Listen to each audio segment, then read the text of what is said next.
why do many worship leaders struggle with lust even though they experience God's presence? What makes them fall and how can they protect themselves? Why is it always lust they fall for? ரொம்ப அர்த்தம் நிறைந்த ஒரு கேள்வியாக இருக்குது.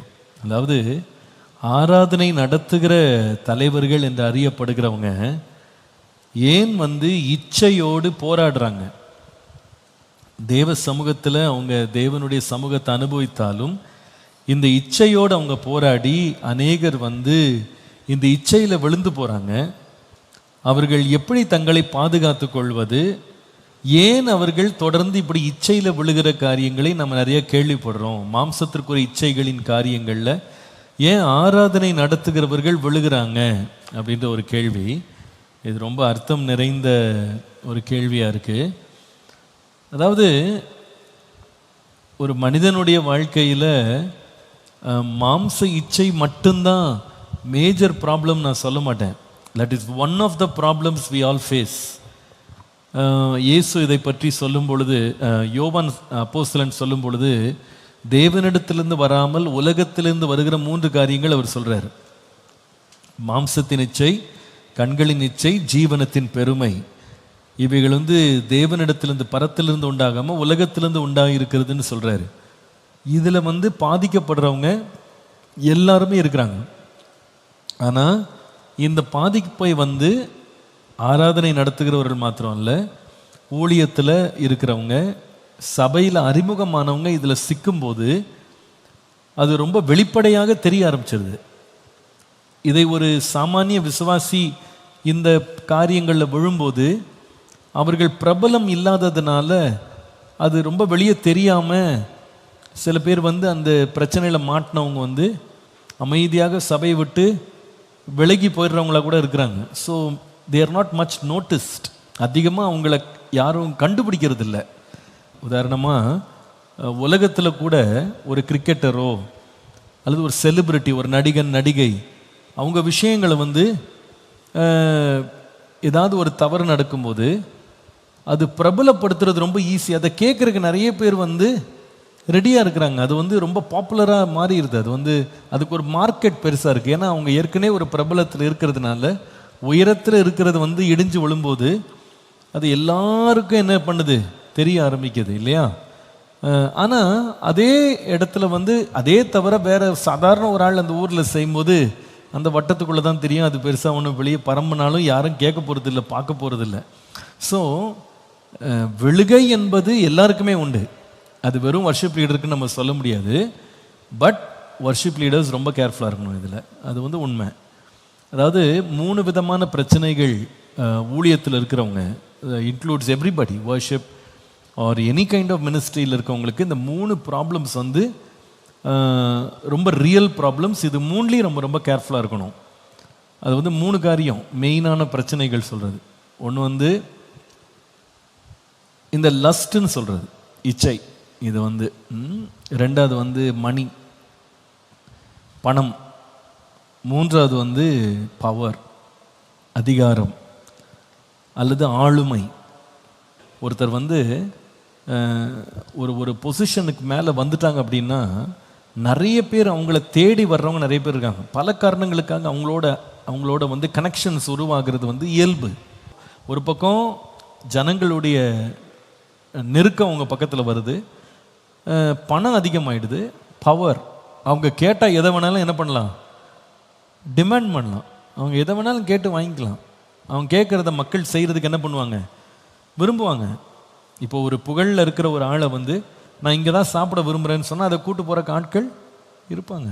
எனக்கு இந்த பொருள் வேணும்னு கேட்டால் உடனே அதை வாங்கி கொடுக்குறக்கு ஆட்கள் இருக்க தான் செய்வாங்க. இது எல்லா இடத்துலையும் உண்டு. ஸோ மினிஸ்ட்ரியிலையும் ஒருத்தர் வளரும்போது இது 3மே ஆக்சஸ் கொஞ்சம் ஜாஸ்தியாகிடும். பட் அதில் ரொம்ப ரொம்ப ப்ரிகாஷனரியாக நம்ம கேர்ஃபுல்லாக ரொம்ப ஹேண்டில் பண்ண வேண்டியது அவசியம். அதில் ரொம்ப முக்கியமானது நான் சொல்லுவேன், try your best not to be alone. கூடுமான மட்டும் தனிமையை தவிர்த்து விடுங்கள்.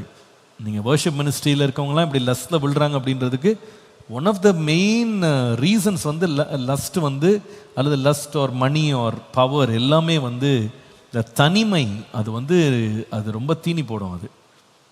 அது நிறைய தவறான முடிவுகள் எடுக்கிறதுக்கு அது ஒரு பெரிய ஹாட் பெட்டாக மாறுது. அதனால் என்னுடைய ரெக்கமெண்டேஷன் தனிமை எவ்வளோ தூரம் அவாய்ட் பண்ண முடியுமோ அவ்வளோ அவாய்ட் பண்ணும். இயேசுவும் ஊழியத்துக்கு ஆட்களை சீஷர்களை அனுப்பும்போது தனிமையாக அனுப்பாமல் 2 பேரை அனுப்புனாருன்னு பார்க்குறோம். நம்ம தனிமையில் நடந்தால் கூட அதை நம்ம உடனே மற்றவங்களுக்கு நம்ம ஷேர் பண்ணுறது ரொம்ப முக்கியம். நம்ம ஃபேமிலியோடு அதை அப்டேட் பண்ணுறது ரொம்ப முக்கியம். அது என்னைக்கு நம்ம தனிமையில் மறைக்க ஆரம்பிக்கிறோமோ அந்த ப்ராப்ளம் என்ன ஆகிட ஆரம்பிச்சிடுது, அது வேறு பற்ற ஆரம்பிக்குது. அங்கே தான் ப்ராப்ளம். ஸோ ஒரு எல்லையை தாண்டும் போது நமக்கு தெரியணும், இது சோதனையாக மாறப்போது நமக்கு நல்லா தெரியும். தெரியாமலாம் யாரும் விழுறது இல்லை, இல்லையா? we know that there is a problem brewing. அப்படி வரும்போது நம்ம என்ன பண்ணணும்னா உடனே அதை தனிமையில் போய் அதை மறைக்க நம்ம ட்ரை பண்ணாமல் அதை எக்ஸ்போஸ் பண்ணி உடனே நம்ம பெற்றோருக்கோ அல்லது நீங்கள் கல்யாணம் ஆயிருந்தால் உங்கள் ஒய்ஃப்ட்ட உங்கள் ஹஸ்பண்ட்டை உடனே போய் சொல்லிடணும். அதை போய் சொல்லும்போது அவங்க நம்மளுக்கு என்ன பண்ணுவாங்கன்னா செக்யூரிட்டியாக மாறுவாங்க. அவங்க நம்மளை கார்ட் பண்ண ஆரம்பிப்பாங்க. அவங்க நமக்கு ஆலோசனை கொடுப்பாங்க, சில இடத்துல கண்டிப்பாங்க, சில இடத்துல நமக்காக அவங்க துணையாக நின்று நம்முடைய ப்ராப்ளம்ஸை நேவிகேட் பண்ணுறதுக்கு அவங்க ஹெல்ப் பண்ணுவாங்க. ஒண்டியாக இருந்து விழுகிறவனுக்கு ஐயோ, அவனை தூக்கிவிட துணை இல்லையே அப்படின்னு பிரசங்கியில் வாசிக்கிறோம், எக்லீசியாஸ்டஸில் வாசிக்கிறோம். உங்களுக்கு தெரியும், அந்த சிம்சோன் கூட அந்த சோதனையில் சிக்கின போது அவங்க அப்பா மட்டும் சொல்லவே இல்லைன்னு வேதம் சொல்லுது, இல்லையா? அந்த சிங்கத்தின் வாயிலிருந்து வந்த தேனை சாப்பிட்டு அவங்க அப்பா மட்டும் கொடுக்கும்போது இந்த மாதிரி தான் ஒரு பிணத்திலிருந்து நான் எடுத்து சாப்பிட்டேன், உங்களுக்கும் கூட்டம் வந்திருக்கேன்னு சொல்லலையா? ஆனால் அது அந்த ப்ராப்ளம்ஸ் என்ன பண்ண ஆரம்பிச்சது, காம்ப்ளிகேட் பண்ண. So avoid being alone and avoid not revealing when problem arises. Always be accountable to somebody. அந்த அக்கௌண்டபிலிட்டியை மெயின்டைன் பண்ணுங்க. மற்றவர்களுக்கு முன்பாக உத்தரவாதத்தை நீங்கள் மற்றவங்க கையில் கொடுங்க. நீங்கள் கல்யாணம் ஆகியிருந்தால் கண்டிப்பாக உங்கள் ஒய்ஃப்ட்ட உங்கள் ஹஸ்பண்ட்டை அதை உடனே எக்ஸ்போஸ் பண்ணுங்கள். இந்த மாதிரி நடக்குது அப்படின்னு சொல்லி, இந்த மாதிரி அவங்க என்னை அப்ரோச் பண்ணாங்க, இந்த மாதிரி என்கிட்ட பேசினாங்க, இப்படி சொல்லிட்டாங்க, இந்த மாதிரி எனக்கு இந்த மாதிரி என்னை பர்சனலாக எனக்கு டெக்ஸ்டிங் பண்ணாங்க. வாலிப பிள்ளைங்களுக்கும் உங்களுக்கு நான் சொல்லுவேன், உங்களுக்கு ஆண்டர் பேரண்ட்ஸ் கொடுத்துருக்கிறாரு. இப்போ நிறைய பேர் நீங்கள் தனிமையாக உங்கள் கனெக்ஷன்ஸை பில்ட் பண்ணுறதுக்கு நிறைய ஆப்பர்ச்சுனிட்டிஸ் இருக்குது, இல்லையா? இப்போ எல்லார் கையிலையும் கண்டிப்பாக ஒரு மொபைல் ஃபோன் ஒன்று கண்டிப்பாக இருக்குது. அந்த மொபைலில் உங்களுக்கு பர்சனலாக ஒரு அக்கௌண்ட் இருக்குது. அது ஃபேஸ்புக்காக இருக்கலாம், அல்லது இன்ஸ்டாகிராமாக இருக்கலாம், அல்லது எஸ்எம்எஸ்ஸாக இருக்கலாம், அல்லது வாட்ஸ்அப்பாக இருக்கலாம், டெக்ஸ்டிங் இருக்கலாம், ஏதோ ஒன்று இருக்கலாம். நீங்கள் அதில் எல்லை மீறி ஒரு காரியம் போதுன்ன உடனே நிறைய பேர் பண்ணுற தப்பு அதை மறைக்கிறது. ஒன்றும் நடக்காது போல் அதை அப்படியே மறைச்சு வைக்கும் போது ஒரு கட்டத்துக்கு மேலே உங்களால் அதை ஹேண்டில் பண்ண முடியாது. அதுக்கப்புறமா யூ ஃபால் இன்டு சின். அதுக்கப்புறமா பெரிய பிரச்சனையில் சிக்கிட்டு you come very late and report the story, but it is too big, too late to handle the whole issue. அப்படி பண்ணாதீங்க, அதை உடனே ரிப்போர்ட் பண்ணுங்கள். அது வெளிப்படையாக இருங்க. வெளிப்படையாக இருந்து காரியங்களை நீங்கள் உடனே மனம் விட்டு நீங்கள் சொல்லிட்டீங்க அப்படின்னா அதுக்கு ஒரு க்ளோஷர் கிடைக்கும், இல்லையா? அதுக்கு ஒரு தீர்வு கிடைக்கும். அதனால இதில் ரொம்ப காஷியஸான. பொதுவாக இந்த விழுகையில் இந்த மாதிரி இச்சைகள்லாம் விழுந்தவங்க அந்த தனிமையில் தான் தாக்கப்படுறாங்க. பிசாசம் தனிமைக்காக தான் வெயிட் பண்ணுறான், நம்ம எப்போ தனியாக மாட்டுவோன்னு. ஏவாளையும் ஆதாம் இருக்கும்போது அவன் சோதிக்கலை, அவளை தனியாக தான் சோதித்தான். அந்த நேரத்தில் ஒருவேளை ஏவாள் ஆதாமை கூப்பிட்டுருந்தா என்ன ஆயிருக்கும், அந்த டெம்டேஷனை ஒருவேளை என்ன பண்ணியிருக்கலாம், எதிர்கொண்டிருக்கலாம், இல்லையா? ஆனால் அவள் கூப்பிடலை, அவள் தனியாகவே ஹேண்டில் பண்ண ஆரம்பிக்கும். கடைசியில் she fell to the temptation. Joseph ஸ்டோரியை நீங்கள் படிச்சிங்கன்னா, ஜோசப்க்கு பெரிய பிரபலம்லாம் கிடையாது. அவன் ஒரு ஸ்லேவ், அவன் ஒரு அடிமையாக இருந்தபோது ஒரு இளைஞனுக்கு என்ன வந்தது, 4 செவருக்குள்ள சோதனை வந்தது. நீங்கள் சிம்சோன் எடுத்துக்கிட்டிங்கன்னா, அவன் ஒரு நியாயாதிபதியாக இருக்கும்போது அவனுக்கு சோதனை வந்தது.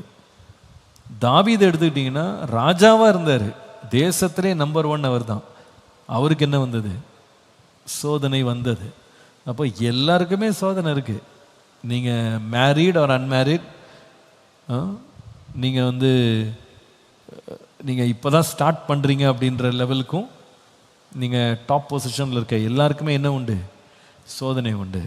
மாம்சத்தில் பிறந்த எல்லாருக்குமே என்ன உண்டு, சோதனை உண்டு. இதற்கு ஒரு சிறந்த உதாரணம் இயேசுவையே பிசாசானவன் சோதிச்சான். அவரையே சோதிச்சானா நம்மளை விடுவான்னு நினைக்கிறீங்களா? நம்மலாம் வந்து விதிவிலக்கே கிடையாது. We will be tempted. அதனால நீங்கள் நினைக்காதீங்க பாஸ்டர்ஸ்க்கு மட்டும்தான் டெம்டேஷன், வர்ஷிப் லீடர்ஸ்க்கு மட்டும்தான் டெம்டேஷன், நமக்கெல்லாம் கிடையாதுன்னு. இல்லை அப்படிலாம் கிடையாது. Everybody is tempted.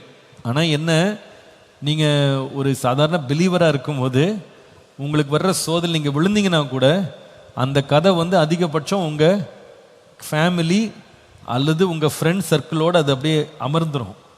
ஆனால் அதே சோதனையை ஒரு வர்ஷிப் லீடராக எல்லாருக்கும் அறிமுகமான ஒரு பாஸ்டராக ஒருத்தர் வந்து அந்த பிரச்சனையில் விழும்போது it becomes the talk of the. Town எல்லாருக்கும் தெரிய ஆரம்பிச்சிடும். ஆனால் எவ்ரிபடி வாண்ட்ஸ் டு டாக். ஏன்னா எல்லாரும் அவரை நோக்கி பார்த்துருப்பாங்க, அந்த ஆளை வந்து ரொம்ப கனப்படுத்தியிருப்பாங்க, ரொம்ப மதிச்சிருப்பாங்க, ரொம்ப பெரியவராக அவரை நினச்சிருப்பாங்க. அதனால கண்டிப்பாக அவரை பற்றி எல்லாருமே ஒரு எதிர்பார்ப்பு இருக்கும், அவர் ஒரு ஸ்டாண்டர்டில் இருப்பார்னு. அவருடைய வாழ்க்கையில் இந்த மாதிரி ஒரு விழுக வருதுன்னொடனே கண்டிப்பாக நோபடி வில் பி குவைட். எல்லாரும் அதை பேச ஆரம்பிப்பாங்க, அதை வந்து என்ன பண்ணாங்க பிரபலமாக. But problem is the same. இப்போ ஒன்றும் இல்லை, ரோட்டில் ஒவ்வொரு நாள் எத்தனையோ ஆக்சிடென்ட் நடக்குது. ஆக்சிடென்ட் இல்லாத ஒரு நாள் இருக்கா? ஆக்சிடென்ட் இல்லாத ரோடு இருக்கா? கண்டிப்பாக நடக்குது.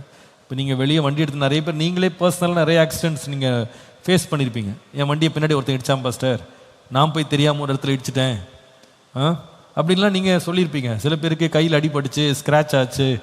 ஆனால் நீங்கள் அடிபட்டது நாளைக்கு என்ன இந்து பேப்பர்லேயே வரப்போகுது? வராது. அதே இது வந்து இதே ரோட்டில் பிரைம் மினிஸ்டர் போகிறாரு, அவரை பின்னாடி ஒருத்தர் இடிச்சிட்டான்னா ஃப்ளாஷ் நியூஸாக தான் வரும். பிரைம் மினிஸ்டருடைய வண்டி என்ன செய்யப்பட்டது, பின்னாடி வந்து இடிச்சிட்டாங்கன்னு சொல்லி கண்டிப்பாக அதை ஃப்ளாஷ் நியூஸ் ஆக்கிடுவாங்க. உயர்த்தப்பட்ட நிலையில் இருக்கவங்கள எல்லாரும் நோக்கி பார்ப்பாங்க. அப்போ நாம் நம்மளை கேர்ஃபுல்லாக வச்சுக்கிறது ரொம்ப முக்கியம், ரொம்ப முக்கியம். ஏன்னா நம்ம மேலே ரொம்ப நம்பிக்கை வச்சுருப்பாங்க, நம்மளை ஒரு பெரிய லீடராக பார்ப்பாங்க, நம்மளை ஒரு எக்ஸாம்பிளாக பார்ப்பாங்க. ஆனால் அந்த இடத்துல நம்ம விழாமல் இருக்கிறது ரொம்ப கேர்ஃபுல்லாக இருக்கணும், ரொம்ப ரொம்ப எக்ஸ்ட்ரா காஷியஸாக இருக்கணும், ரொம்ப ரொம்ப ஜாக்கிரதையாக இருக்கணும். ஏன்னா நம்ம லைஃப்பில் ஏதாவது ஒரு தவறுகள் நடக்கும்போது அது நிறைய பேருக்கு ஒரு பேட் எக்ஸாம்பிளாக மாறிடும். அதாவது இடரல் வராமல் நம்ம லைஃப்பை நம்ம பார்த்துக்கிறது ரொம்ப முக்கியம். அதனால் நீங்கள் கேட்ட கேள்வி நல்ல கேள்வி. Why do many worship leaders still struggle with lust even though they experience God's presence? Small correction, everybody has this struggle. அவங்களுக்கு மட்டும் கிடையாது, they also struggle. Why is it always lust that they fall for? It is not always lust. Not everybody has the same problem. நான் சொன்ன இந்த 3 major problems தான். ஏதாவது ஒன்றில் தான் சில பேருடைய மினிஸ்ட்ரியில் வந்து பெரிய பிரச்சனை வந்து நீங்கள் சொல்கிற லஸ்ட் இருக்கலாம், but that's not the only problem. சில பேருடைய பிரச்சனை வந்து மணி, பணத்துக்கு பின்னாடி போயிடுவாங்க. தேமா இந்த உலகத்தின் மேல் ஆசை வைத்து என்னை விட்டு போய்விட்டான்னு பவுல் சொல்கிறார். சில பேருக்கு பவர் கிரேஸ் ஆகிடுவாங்க. They become so proud, unapproachable ஆகிடுவாங்க, பக்கத்திலே போக முடியாது. அந்த அளவுக்கு பயங்கர பெருமையாக அந்த அதிகாரத்தை கையில் வச்சுட்டு துஷ்பிரயோகம் பண்ணுவாங்க. ஸோ இது 3மே இருக்குது. இந்த ப்ராப்ளம்ஸ் எதுவுமே நம்மளை அணுகாதபடி நம்ம காத்துக்கொள்ளணும். அதுக்கு இன்றைக்கி நான் சொல்லிக் கொடுத்த ஒரே ஒரு how to escape, how to protect them self கேட்டிங்கன்னா நான் இதான் பதில் சொல்லுவேன். என்ன பதில்? Be careful about your loneliness. தனிமையில் ரொம்ப கேர்ஃபுல்லாக இருங்க, தனிமையாக இருப்பதில் ரொம்ப கேர்ஃபுல்லாக இருங்க. அக்கௌண்டபிலிட்டி உடனே வச்சுக்கிடுங்க. Keep yourself accountable. உடனே அக்கௌண்டபிலிட்டிக்கு நீங்கள் கமிட் பண்ணிங்கனாலே நிறைய ப்ராப்ளம்ஸ் நீங்கள் சால்வ் பண்ணிடலாம். அக்கௌண்டபிலிட்டி இல்லாமல் இருக்கும்போது தான் பிரச்சனை. யாரும் நம்மளை பார்க்கல அப்படின்னு நினச்சிட்டிங்கன்னா இன்னும் பெரிய பிரச்சனைகளுக்குள்ளே நீங்கள் போயிடுவீங்க. அக்கௌண்டபிளாக இருந்துக்கிடுங்க. Keep your life pure.